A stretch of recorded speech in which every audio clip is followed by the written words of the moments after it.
everyone out there is doing well. We're here today to talk about photography goals with our one and only Joe. Hello, how are Hello, you? hello. Good morning, good afternoon. Hope So everyone is nice doing to well. have you. This is my first stream back of the new year. Sophia, have True. you been I on this year? yes, yes, I've done one or two. So Nice. I've been around. People have seen me around already. And talking of people, I'm going to say hi to the chat. I see some familiar names. Andreas, Stefan, Caroline, Tony's here. Happy Monday, Tony. So nice to see you. Stefan, someone called Tim, don't know who he is. Sean. So, hello, everyone. And if you are joining us on YouTube, the chat I'm talking about is on Behance. So come over to Behance. You can ask questions or comment on our conversation. We're going to be talking about a little bit about admin stuff that we do to start the year, like stuff we prepare to have a good kickstart into the next year. Our plans and goals. What are we going to do? What we've learned over the last year or two, and what we're trying to change in 2022. Am I forgetting anything, Joe? I'm not sure. No, I think it's funny that you just naturally mentioned over the last year or two, because the last 2 years kind of blend into one, definitely. Exactly. To I some mean, extent, I've just taken my 2020 goals and just yeah, repurposed them, and for sure. 2020 part two. Yes, for me, 2021 and 2020 is just one big smush of time and space mixed into Yeah, one. yeah, So yeah, definitely. it's definitely 1 year-ish thing. So that's what we're gonna do. Joe's gonna go first, and gonna talk about his way of preparing the new year, I would say. And then after that, I will attempt to screen share as well. And we kind of like switch roles throughout the stream, so bear with us.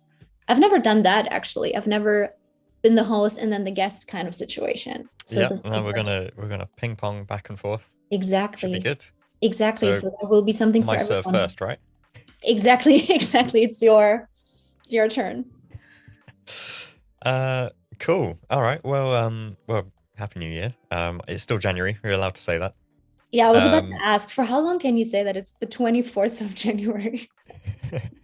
well, to be fair, there's a lot of planning and production that I do with my photography stuff and my business that uh, I like to keep it very much to the date. So it's like 1st of January through to December 31st, which means that I can't actually start compiling all of my things Hmm. until it actually gets to January, and then that takes time. And so by the time I get around to, thinking of what the year is ahead, we are usually about this time in the month. So it kind of makes perfect sense to me.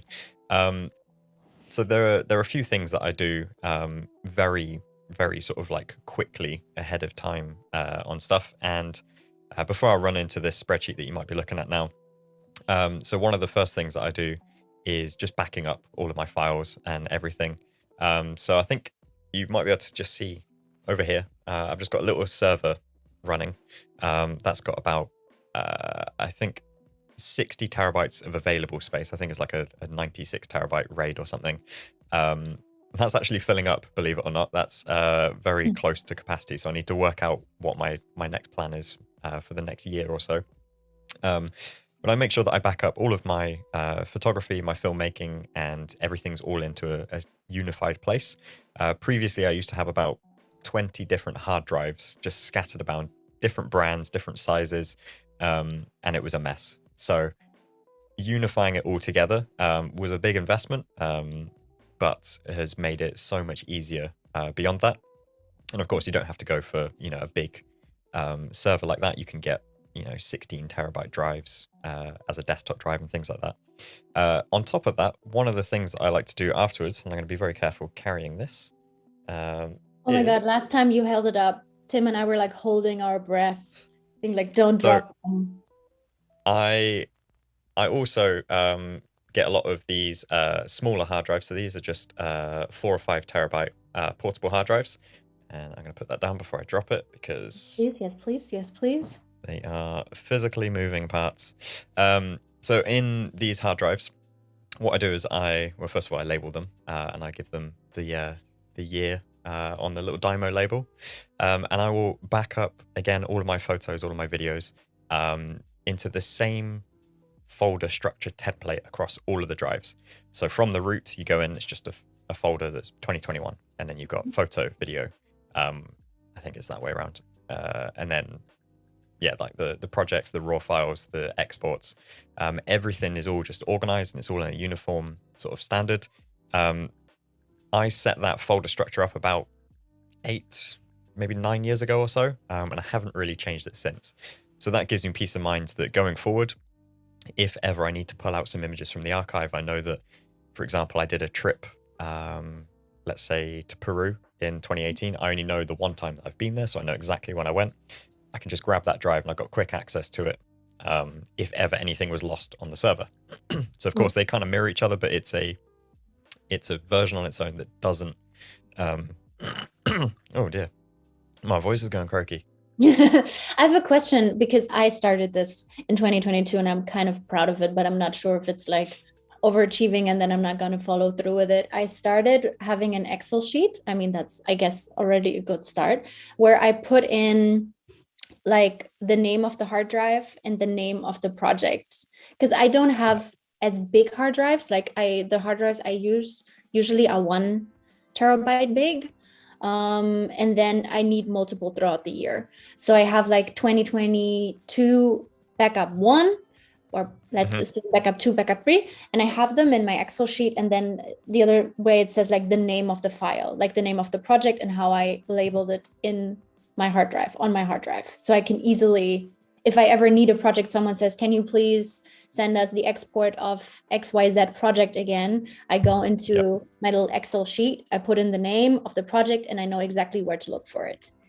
And I thought I'm that was just genius. finding a document that might be a Do similar exactly thing. that. Yeah, so having so many hard drives and stuff, I actually created this document. Let me just make it bigger so we can see. So I created like a almost like a template of saying what's on each of the drives, how much is available, how much is remaining, and what's within those. Because yeah, like you say, you can get lost and you can plug in drives, and it takes time to plug it in, eject it, and find what you've got on each drive and where things are. That's what happened to me when people are like, can you please send over these photos? And I know I've backed it up. Like, I know I have it somewhere, but then it's like going through 5, 6 different hard drives being like, is it here? Is it there? Where did I put it? Yeah.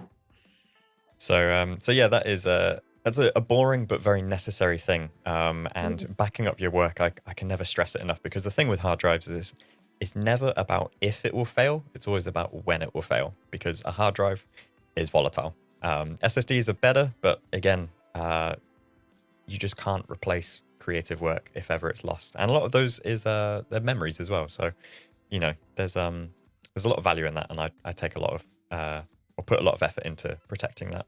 Yeah. So backing up and creating new Lightroom libraries and things like that. So I generally create a new Lightroom library for every year. That I've found over the years has just helped with speed and performance. So I'm not overloading it with too many images. It also just gives me clarity on where my photos are and where they were taken.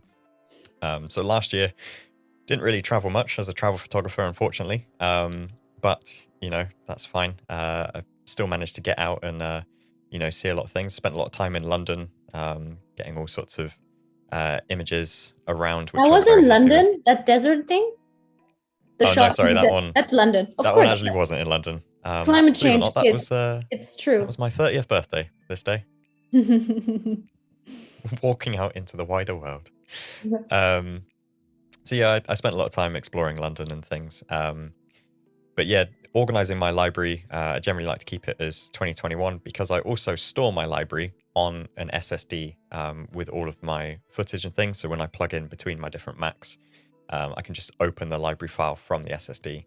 I believe that as a feature has only come about recently. Beforehand, the library file it had to be on the local disk, but now you can run it at least off an SSD. I'm not sure about a hard disk. But yeah, that helps kind of keep things together. And then come January 1st, I'll create a new Lightroom library, back up the old one, and then start importing fresh again from there. Yeah. There's a Um, question in the chat. I don't understand that question, which says a lot about me, I guess, where Oliver is asking, does Joe follow the 3-2-1 backup rule? And he says he reckons you most certainly know what that means. I think I can interpret what it means. I've never heard it as that, but I think the 3-2-1 is where you've got it. I think I've heard it the other way around, actually. It's like one file, 3 backups in 2 locations, I think is the idea of that. So for example, if ever you had a fire or a flood, of course, do you have your footage and other things elsewhere? That could be online storage, so you could use, cloud. you could get stuff in the cloud. Yeah. One thing that I need to stay on top of and do better of is having hard drives like this, so almost like a second version of these, and then just taking them to either a friend's or my parents or something like that, and just leave it there, just in case anything happens. The trouble with that is I'm not frequently, for example, if I did it with my parents, I'm not frequently going back home. So to stay on top of it is potentially difficult, but for people who maybe have an office or a studio space, you could have one at home, one at your studio. True. Yeah, it's good to think about. He says it's 3 copies, 2 different media, 1 offsite. Yeah. So, yeah, there's a lot that can go into that, and I think I've done previous streams on even the way that I import my footage with the mindset of how I back things up. So, for example, if we look at, say, the file name down here, I can't zoom into my screen, but every time I import my footage, the file name is renamed to the reverse date. So we got 2021 dash the month dash the date dash the camera, then the location, then the original file name, so that when that photo ends up on all of my hard drives and backups everywhere, if ever I lose access to something at some point, I've got a very easy way of finding where it could be, because it's all organized by the year, the month, and the location. Yeah. So even if I somehow manage to unlink all of my footage and files, there's a good opportunity that you can find it, and you can batch resolve everything because everything follows the same standard. But yeah, I think I've done previous streams on that, which again can seem overwhelming at first. You think, oh man, that's a lot of effort. But once you've set it up, that's it. It's done. You never have to worry about it. Yeah. So yeah, that's a basic sort of admin on things in terms of my creative stuff and backing up and other things. But the bulk of what I will discuss briefly, that's a bit of an oxymoron. I'm going to discuss a lot very briefly. So I think, again, I've shared this spreadsheet before. This is a way that I track and view my year as a whole as a YouTube content creator. So I've created a spreadsheet where I simply put in the ID number from the URL of the video, and then I've created a script that goes through and updates all of the stats, and it pulls in things like when it was published, the day, the time, the views it's got, and then I've got formatting in here, which allocates the color based on if it's the highest or the lowest. And then I can also check mark if this was a sponsored video. Interestingly, I didn't do a single one last year. And yeah, this is a way that I can see as a whole how my year looked. And if you guys remember back in, when did we do that stream? I was about to ask, we did that, is that a year ago? March? I think, yeah, it may have been, or even February.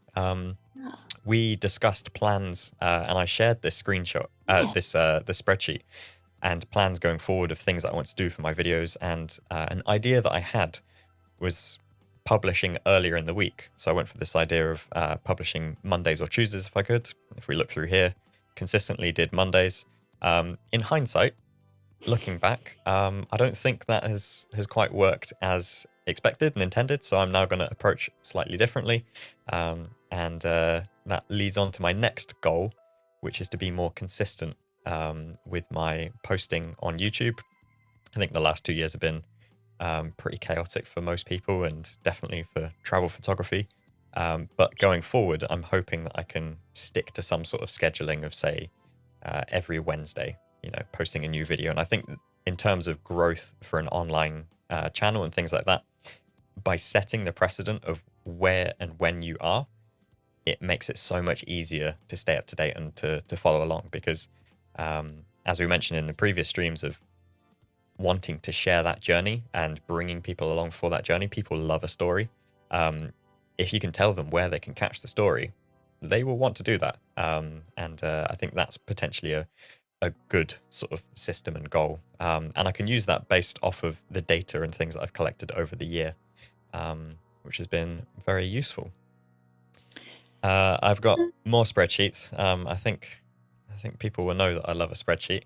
Yeah, I have one question to the former spreadsheet you showed us. And I don't know if I asked you that already, but did you come up with this sort of spreadsheet? Like, or did you see that somewhere or used in a different way? And then you were like, oh, I can use this for my YouTube stuff. I desperately wanted something like this for ages. And I was constantly looking for tools and platforms that can give you stuff. I mean, YouTube has a brilliant amount of analytics available to every user. And it's incredible the amount of data that exists, more so than any other social platform. But in terms of viewing it how you want to view it, you're always at the mercy of how YouTube designs their studio.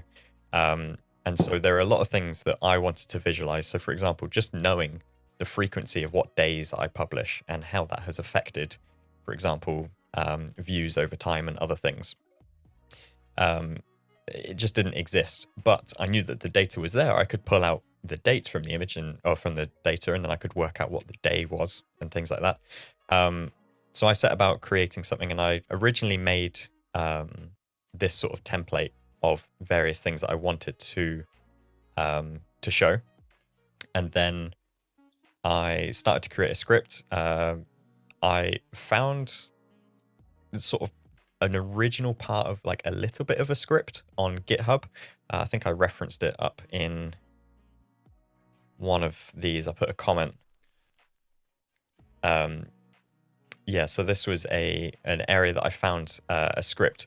The script goes about 20% of the way to what I want it to do, but it was enough to show me how to connect up the YouTube API. You go through and you just authenticate it. And then I went through and was like, right, I want this bit of information. These are going to populate these columns, this to this, this to this. And that's all written in JavaScript. And then, yeah, I went through and created it. It's unfortunately a little bit messy in terms of sending it to someone else. So if I created a blank version, you have to go and authenticate it to your account and link up the script and stuff. So it's not quite as easy as just saying, hey, here's a template, go and populate your own data. You have to have a little bit of a patience to get it authenticated. But I've used this. I put in other people's video IDs because this is all public data.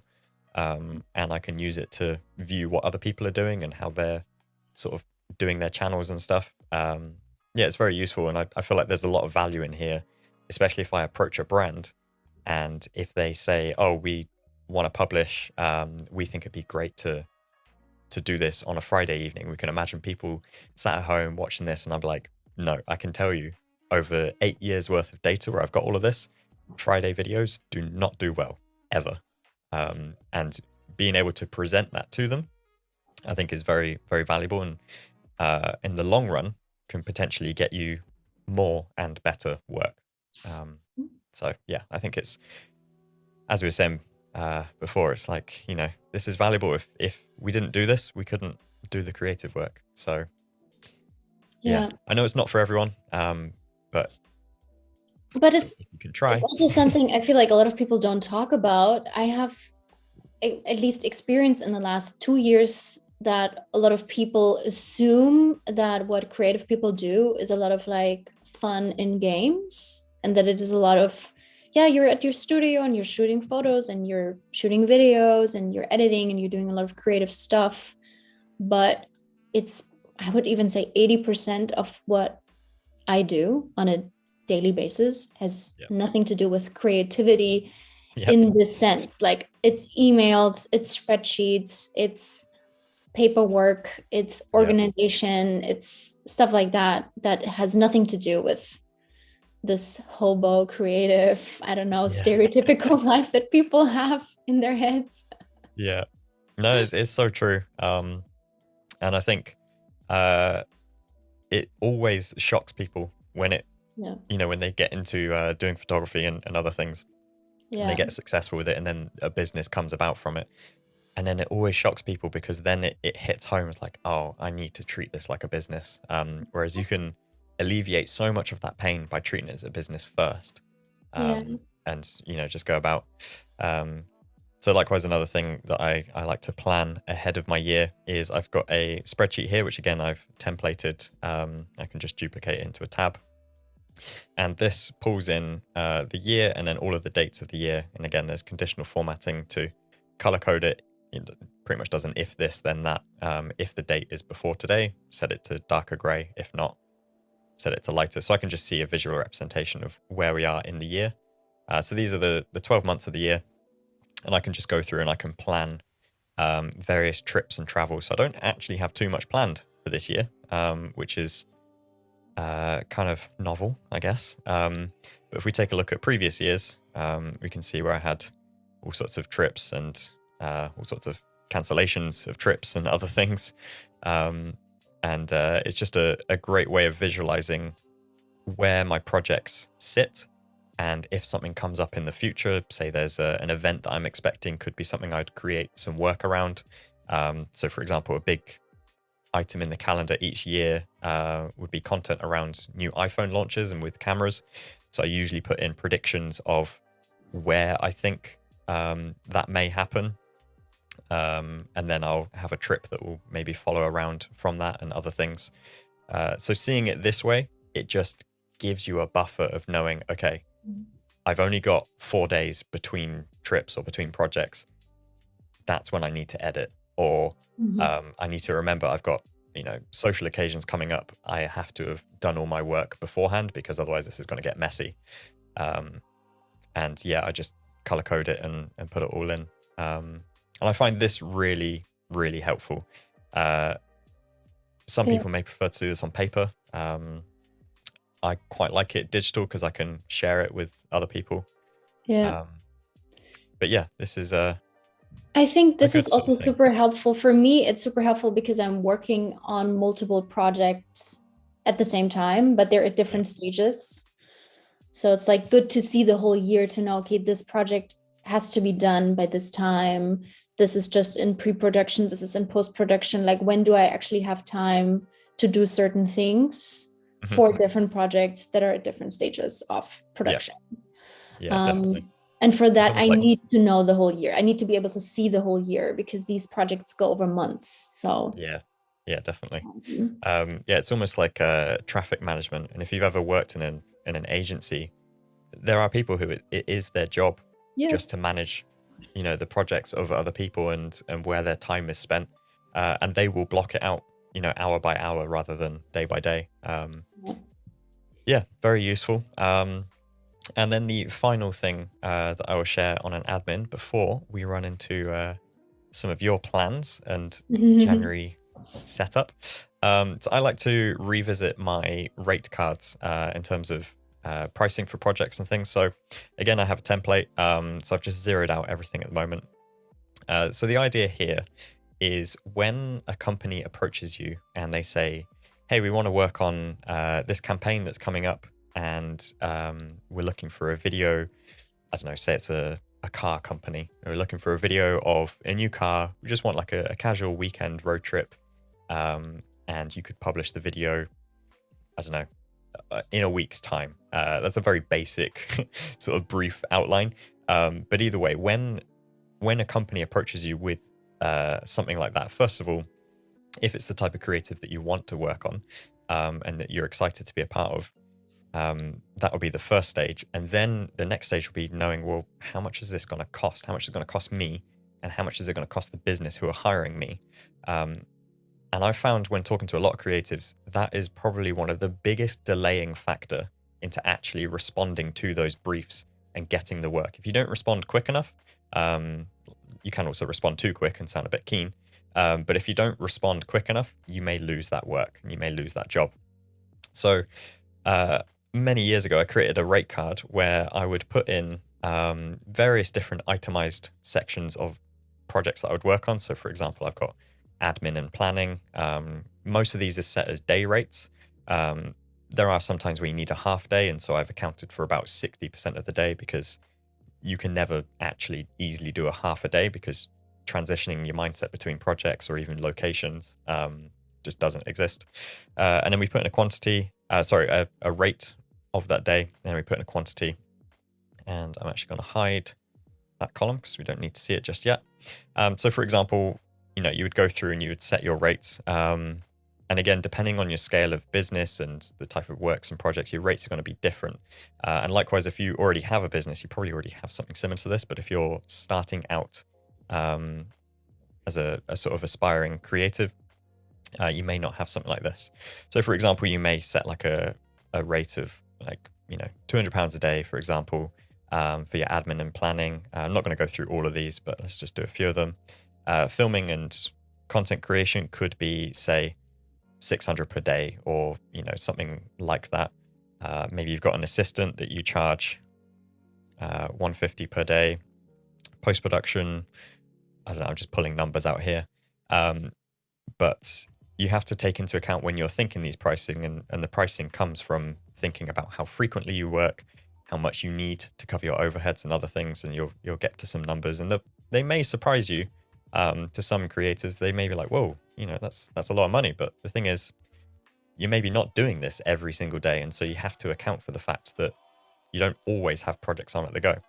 But anyway, once you've found your day rates that you want to work with, the idea of this rate card is it makes it super easy when a company approaches you and they say, hey, we got this project, and you're like, okay, cool. So I know that I'm going to be spending 2 days planning this project. It was a weekend shoot. So let's call it a 3-day weekend of filming. I'm going to have an assistant for all 3 of those days, and I'm probably going to be editing for 5 days or so. And then now that I've done all of that, I can immediately come back to them and say, all right, this is going to be a £4,000 project. And I've got an idea in my head of, first of all, is it worth it? Is it something that I could work on beyond that?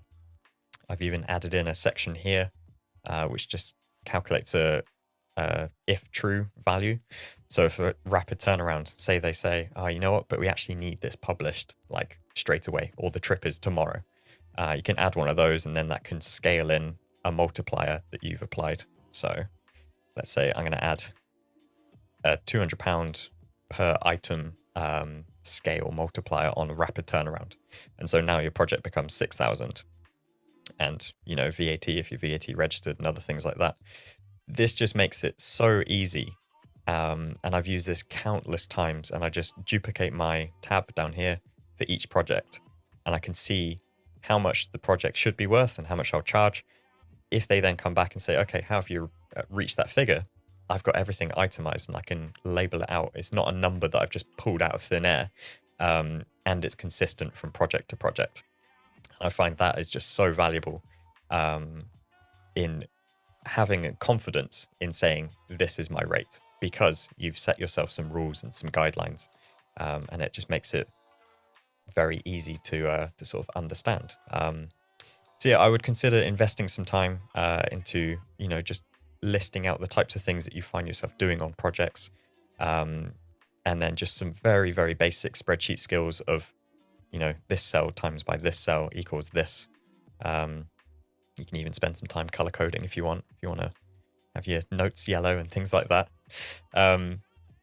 And yeah, just an extra thing, I hid that column, but this is what I call audience scale multipliers. So I'll generally price things out as a professional that is creating work, but there is an extra asset to my business, which is the fact that I have an audience online. And so businesses want to work with me because they can reach those audiences, and that also comes at a cost.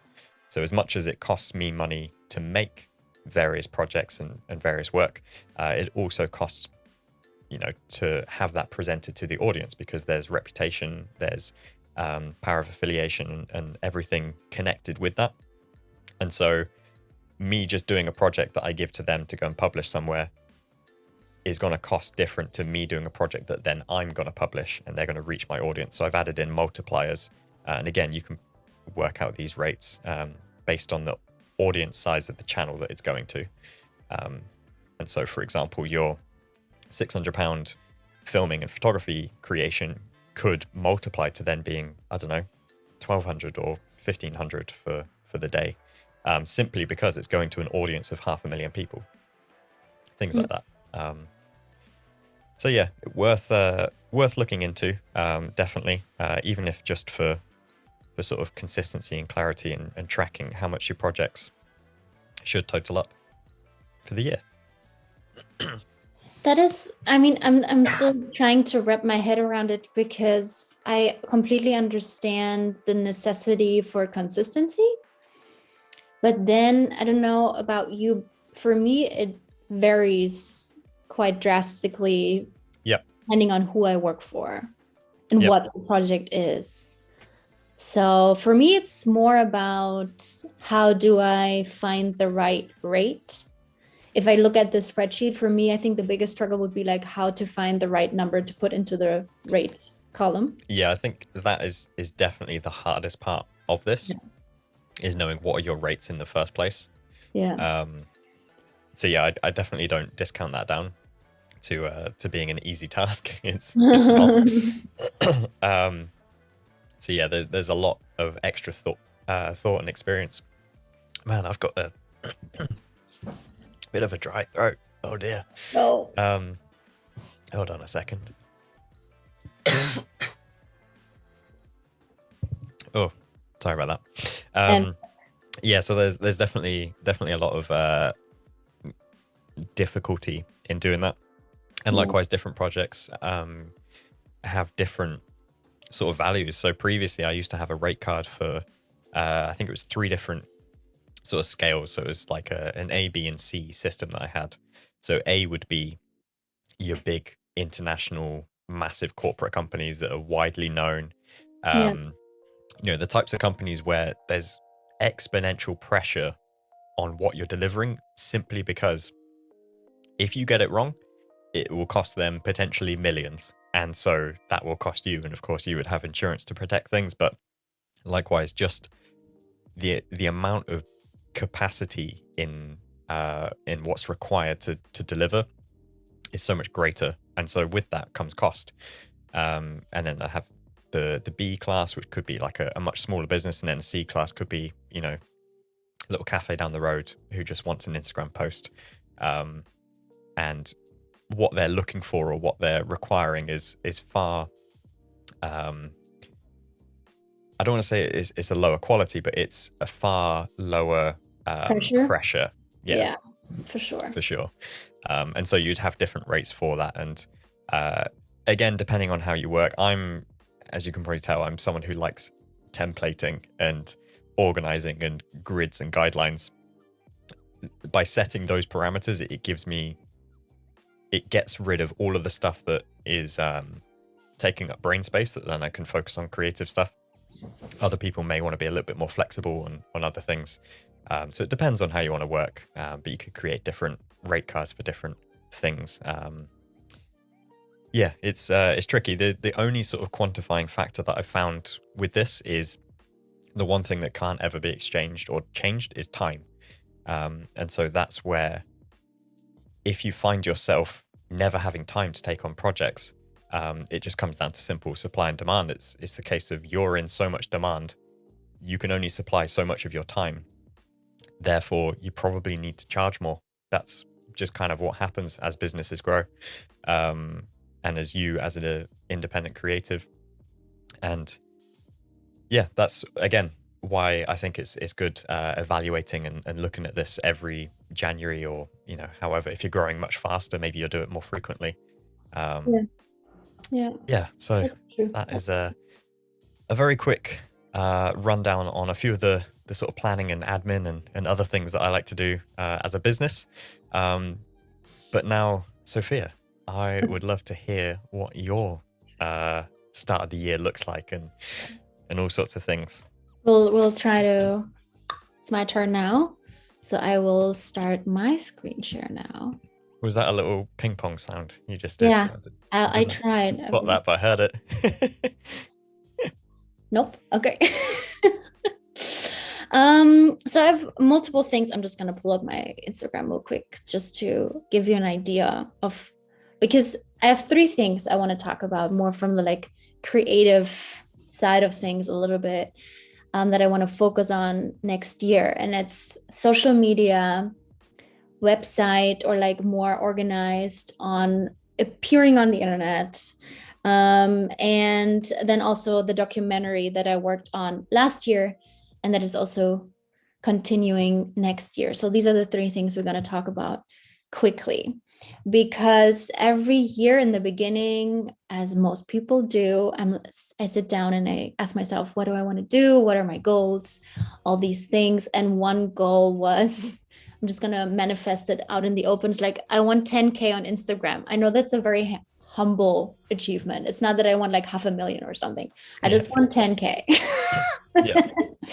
So the idea was how to get that, because previously I never really paid attention to numbers. I do not have spreadsheets or anything. I just created the work that I wanted to do or that I was hired to do. And the projects that I did were never specifically for social media. I just created them and then sometimes I shared them on social media. But that in 2022 is not really how you do social media, how to grow on social media, how to have success on social media. And I mean, I said that before in the stream multiple times. For me, it's not that I wanted to become an influencer. That's not my goal. It's more like that I know that numbers in this day and age give you credibility, give you and give other people that are not, we have a very fast world. People don't have the time to actually look at your work and judge for themselves if it's good or not. So if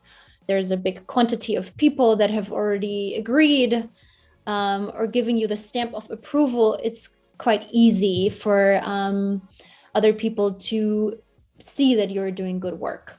So Definitely. I know, I mean, as a business perspective as well, you just can't overlook social media these days. Exactly. It's too big of an area. Exactly. So it's more for me, it's more I want to grow a bit bigger on social media to make moving around in the creative world a bit easier, not to become an influencer. And because it's also not that I need approval from the outside world. I like my work. I'm very happy with it. I just know that it's the game you have to play. Yep. So this is one thing where I also started to have like consistent uploading and having more behind the scenes, also doing the things Joe talked about of what do people kind of want to see, what is interesting, and how can I take people along for the ride.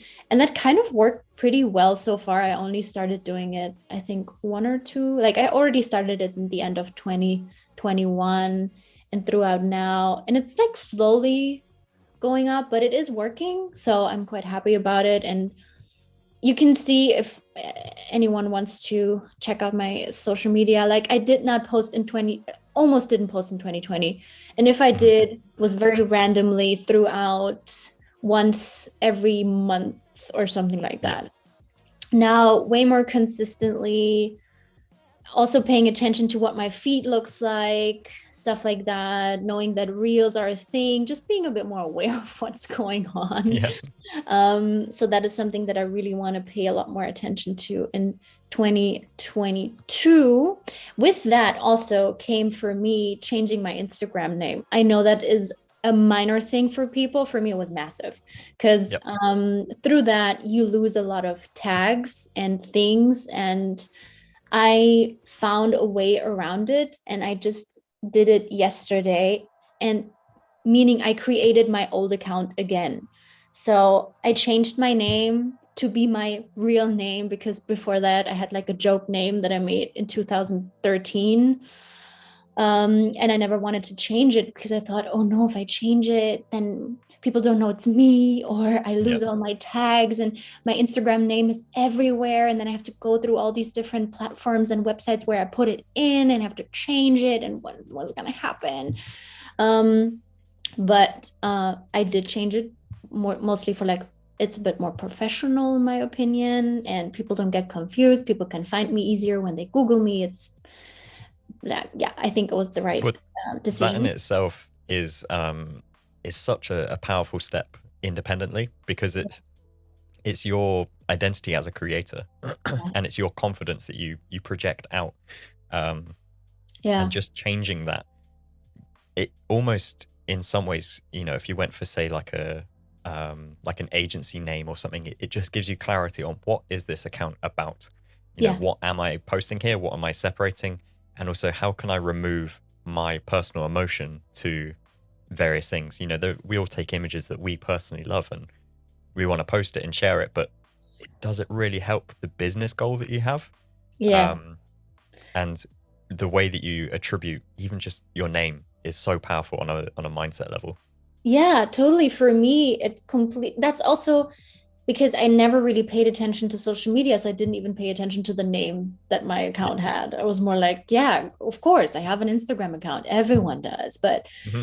um, it was basically just because it was fun. But Yeah. obviously, the more you work in the creative industry, it's still a lot of fun, but obviously, it's also my job. So it felt a bit odd at some point using my personal fun account as my work account. So Yeah. changing that was a big thing. But then I was so anxious about losing all my tags and all those things. And the good thing is now Instagram saves you your old name for 14 days. So you can still go back if you have regrets of Okay. changing it. So I knew exactly because I changed it 2 weeks and a few days ago. So I put it in my phone to the day, the moment my name got available again, like the old name I had, to create a new Instagram account with that name. I And see. then Yep. put in the bio, being like, if you ended up here by mistake because you Hmm. still have the wrong URL, then please go to the other account because I changed my name. And that was for me like the only like calming thing to be like, okay, it's not so bad. It's not It's like, like a even if you safety net. lose, Yeah. yes, even if you forget to change it in one or two websites, or people still remember your old name Hmm. or tag, they will But find you. it's on that similar note, that I think it's so powerful to always use short URLs when you're sharing your stuff elsewhere. So, for example, whenever I link to my social media accounts on my videos, and actually not so much on the videos, but if I'm linking to various posts and destinations of things, I'll always use a short URL, Mm, because if ever I change the domain name of my post or yeah, something like that, or it moves to a different location, if I've shared it so frequently everywhere, it would be such a mess to change it going forward. Whereas if yeah, I can just change the one short URL, yeah, it makes it so much easier. yeah, So yeah, it's good to have that sort of idea of yeah. knowing that social media isn't necessarily the platform that you're on. It's also, where has that been shared? Because you may have, been featured in interviews and articles and things, and they will just link directly. Yes, yes, Um, and you don't yes. know, you can't control that. No. Not that we live in a So world wanting to control everything, but we try our yeah. best. So this year, like, is the like my old name that I then created to have that. I know once again for other people that seems like a small thing. For me, that was a major thing. Yep. Which also for me gives it like purpose moving into the next year. Like it's a proper thing, it's a proper account now, something to take seriously. And I'm quite excited about it because it's just nice to see that people actually enjoy the work that I do. Because yeah, it's a nice thing on top of all the But other things. in terms of the things that you are going to be posting and your plans, you mentioned about reels. Do you Yeah. have some goals on like what you want to post, and also with your documentary from last year, how is that gonna grow and develop further? Yes. So for most shoots, my plan is to always do some sort of behind the scenes. And I realized it does not have to be a big thing. Before, I was like, oh my God, if I do a behind the scenes, it has to be storytelling from A to Z. Like I will tell everything, I will show every detail, I will use a very good camera, I will have amazing music in the background. And I realized also for reels and stuff, it doesn't have to be that. Yeah. You can have like 1 or 2 nice shots of you doing photo work, doing the shoot, and then show the result of that shoot. And it's fine. It's not that people, at least for reels, that people have to see the whole story. It's more like getting a glimpse, having a tiny look behind the curtain. And that's enough, because before I was so stressed out about, oh my God, I have to film all of this and then I have to edit it and it has to look perfect and all of these things. And then I realized it's not really what people want. They just want to have like this very short, it doesn't even have to be long, like give them 10 to 20 seconds of like, this is what a photo shoot behind the scenes looks like. And this is the photo that came out of this shoot. Yeah. That's already... It's a really difficult headspace to get out of, because being creatives that are making professional work, we want everything to be polished and professional. But likewise, I always internalize myself when I'm viewing other content, and I really try and take note of, if something catches my attention, I'm like, why? Why has it caught my attention? Why am I interested in this? And say if it's behind the scenes stuff. And I really break it down. So often it's because it is raw. It is informal. It's true. Like it's actual behind the scenes. It's not like staged behind the scenes and other things. And also, you can't do that all the time. Like I cannot have another camera. I cannot like film myself, film the shoot and take good photos. It's just like, you can't do all these jobs at once. And then one of them will lack quality. Yeah. I think likewise, on that note, by keeping your behind the scenes and your sort of rapid sharing of things at a lower, more informal quality, it makes the final thing stand out even better, because that will be of a higher quality. If everything has been at a higher quality, you sort of lose that polish on the finished one, because it's like, well, this just kind of looks like the behind the scenes stuff. And I feel like I've fallen into that trap many times, and I'm trying to change my goals as well going forward. And a way that I've sort of described it or visualized it for myself is, if we've got a scale of, I'm going to do it backwards here. If we've got a scale of low quality but high frequency work, and high quality but low frequency, so not very often, but I've found myself in the middle so frequently, where I'm making, better quality work on the sort of like day-to-day vlogging and things like that. But because it takes time to edit, I can't publish them that frequently. And likewise, that takes up a lot of my time on doing the really high quality, the documentary stuff that I want to be working on, because I'm always finding myself in this middle area. Whereas if I split it and I did a lot more lower quality but higher frequency, I would be able to bring people along for the journey and share what I'm actually working on, which is the bigger thing, and say, here's what's coming. And I'm just saying it so frequently, to the point that when that big thing comes, it will be a massive sort of like hype, I guess. And it just shows, I don't know, I feel like it will show how much went into something. Whereas always being middle of the road, I feel like you can't get anywhere middle of the road these days on anything. It's you've got to pick your part.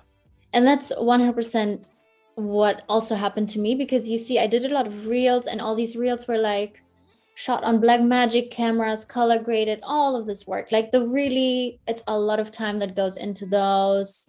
And then I realized they're great and I love that project, and it will be like showcased in other ways, like exhibitions and stuff.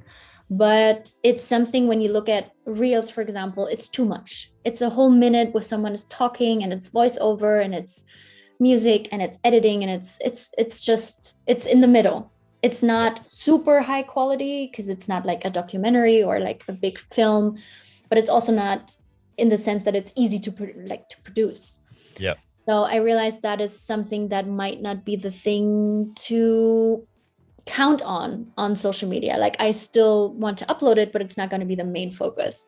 So once again, also great segue. I wanted to do like more behind the scenes that are easy to produce and kind of incorporate it into my workflow. And I want to do bigger projects that I really pay attention to and like work on for months and months, which I've done last year. And I will just pull up the website real quick. It's the documentary I shot last year over the term of 3 months. Like we planned, shot, and edited in 3 months. And that also has shifted my work focus for 2022 quite drastically. Do you think it changed your perspective on what you can achieve? Yes, absolutely. And also what my work as a creative could be like. Because before I was like, no, you need to be really clear about that you're a photographer. Don't be the restaurant that sells sushi, burger, and pizza. Yeah. Because then nobody wants to eat at that place.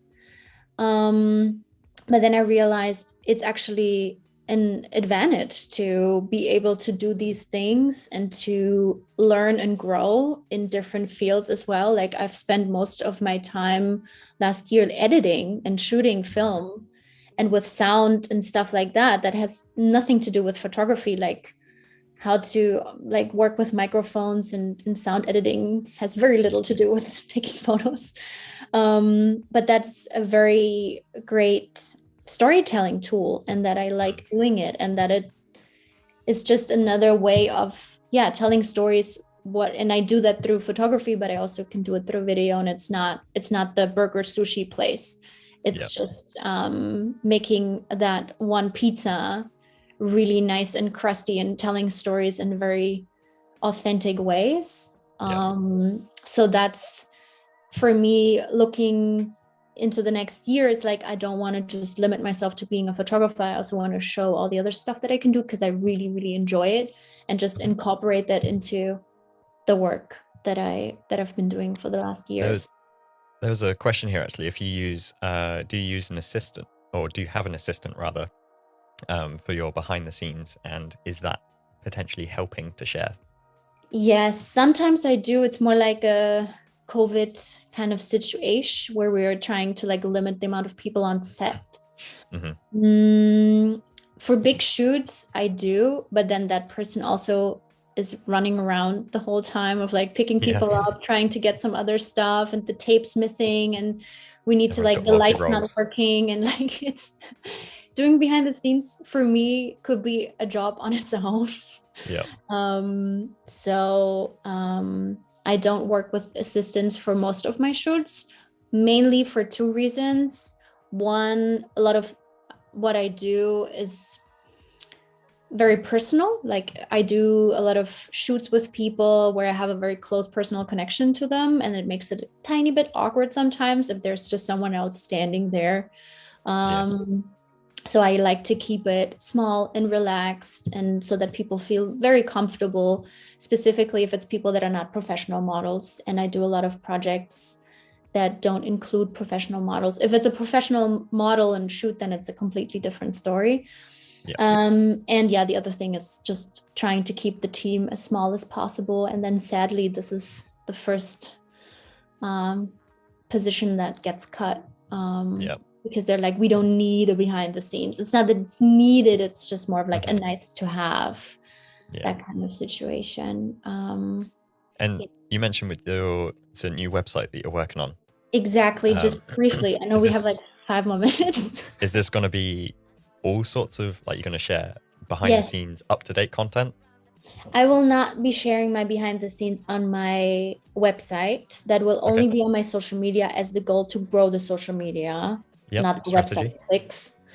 But the website for me is more like to send to potential clients, to add, to pitch. Like, I feel like my social media is a bit more personal approach. My website is 100% my professional self.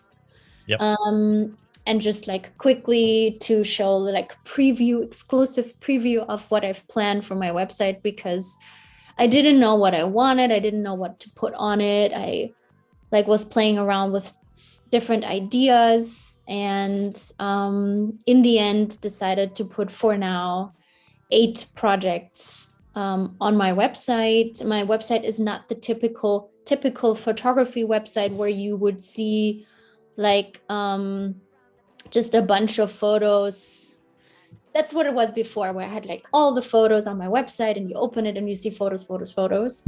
Yeah. That it is organized by projects, Okay. because my work for me is very heavily project based. These images don't work if you just put them on a website and don't give any Yeah.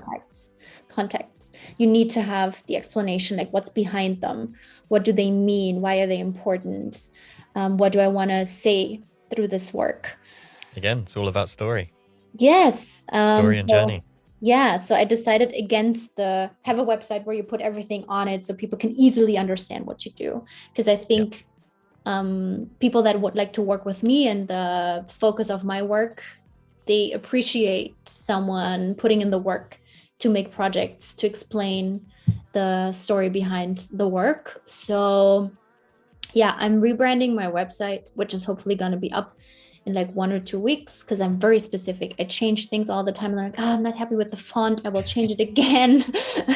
Also, why I have it in Photoshop to just easily replace like the cover images and like play around with that. And then yeah, it's mostly for sending it out to potential clients. Because another thing about creative work, which I think a lot of people underestimate, is like you have to approach people, you have to pitch your work, you have to send over your portfolio, you have to send emails and plan things. At least that's a lot of what I do as well.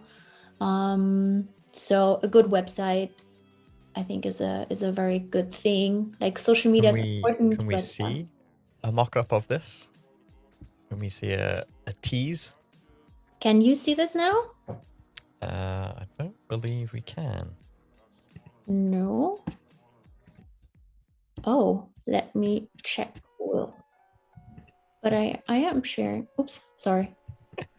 I should be sharing my screen at the moment. Because what we discovered recently. Oh. So you actually took your current website offline, Yeah. I believe, and this is going to be like a very big sort of grand reveal when it comes to the new site. I thought I was sharing my screen the whole time. I wasn't. This is totally my bad. I'm sorry. No worries. Oh, look at this. So this is the mock-up of what I have so far. And you can Nice. also see like the documentaries in there. Like I couldn't just have the photography website with just the photos, because I also want to show my video work and the other creative stuff that I do. So yeah, that's the mock-up so far, what we have, and we'll see. Can I just say, by the way, the branding on your documentary, I thoroughly enjoy. Thank you so much. I really loved. I mean, Yeah. I was looking at the site, and obviously it's in German, so I'm Yeah. learning by viewing. But just big typography Yes. always grabs my heart. I love Yeah. it. And just the softness with the colors and everything, Yeah. it just worked so Yeah. well. And it fits with the whole film as well. Like the Exactly. vibe of it Yeah. matches exactly. Exactly, like the color grading was supposed to match the brand identity, and most of the brand identity goes to Camilo. He has been on the stream as well. He's a Colombian graphic designer living in Finland that helped us a lot with that. So we were like, we want the trans colors, we want them to like smush into one, like the blue and the pink, but not too in people's faces, so it's a very subtle thing. We had the painting in the back while we were shooting, so it's more like a little wink, so you see the poster, the movie poster in the back while people are talking, and that it is very big and very bold. Was it the same poster that you moved around? Because you had, was it like 25 different guests, right? We used the exact same poster. We're thinking of auctioning it at some point. Okay, yeah. Yes, I mean, you give a mention in the credit, it's the 26th guest. Exactly. So that's the website. So that's what it will look like. That's the poster. So yeah, that's my new website. So that's the new start into the next year. Beautiful. I love it. Wonderful. I mean, we can talk for goals, talk for years on goals for each year. I made a whole list. We haven't even gone through all of this. I mean, I carry around with me a big notepad, again, labeled. Everything's always labeled. And in here, I put in all sorts of you know, notes and things like that on other stuff. So I'll quite, you know, literally write big Gold. goals. Yeah. Mine um, also says gold. I don't think if people can see this, but it says gold as well. yeah, no, it's definitely very valuable to just write down your intentions and the things that you want to work on, because without doing that, there's no real way of tracking your progress. Like everyone has their goals and they're all internalized, but unless you write them down either for yourself or share them with someone else, or talk about them on a live stream, you're not gonna be able to know um, if you've achieved those or not, because things will always just drag on and add on. And likewise, it's perfectly fine for your goals to not be hit and to be added on and repeated. Like there's plenty of goals I've got in my book now And that were also goals for change. 2020. And Like your yeah, goals can change throughout the year. That's absolutely fine. definitely. So yeah, accountability on yourself is a very powerful thing as a creative. It's definitely something that a lot of people don't want to apply to themselves. Like as creatives, we're quite often, you know, seen as a bit airy fairy. We Mhm. skirt around the point on things, and we can't really direct a straight line to stuff. But give yourself as much support and guidance as you can Mhm. to get from A to B and onwards to C, without deviating different Yeah. character sets and all sorts of typographical changes. That's a really um, good ending to the stream, Joe. well, from A to B to C, um, to What you see have you to do. next time on the next stream. Wow. Yes. so Yes.